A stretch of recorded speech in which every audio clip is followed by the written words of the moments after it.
ప్రజలు తెలియజేసిన ప్రతి సమస్యకు పరిష్కారం చూపిస్తామని పాడేరు ఎమ్మెల్యే కె భాగ్యలక్ష్మి అన్నారు. అల్లూరు సీతారామరాజు జిల్లా చింతపల్లి ఎస్సీ కాలనీలో సీసీ రోడ్లు, డ్రైనేజీను ఆమె ప్రారంభించారు. ప్రజాక్షేత్రంలో విజయం సాధించిన ప్రతి ప్రజాప్రతినిధి ప్రజల సమస్యల పరిష్కారం కోసమే ఈ 4 ఏళ్ల 9 నెలల పాటు శ్రమించారని చెప్పారు.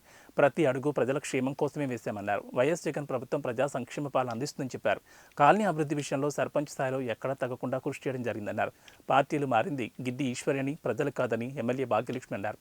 స్వార్థ ప్రయోజనాల కోసం పార్టీలు మారిన ప్రజలంతా వైసీపీకి అండగా ఉన్నారని ధీమా వ్యక్తం చేశారు.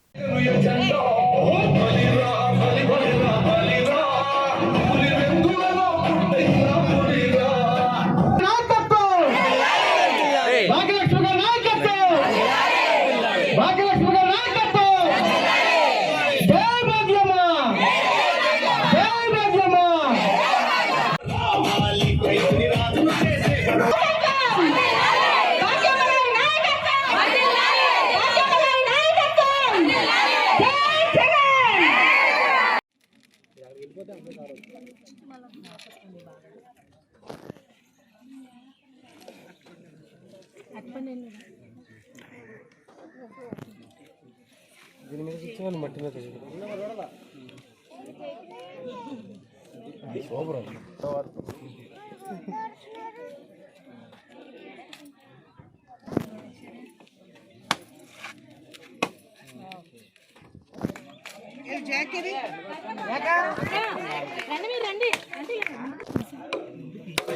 కొట్టమంటే కాదు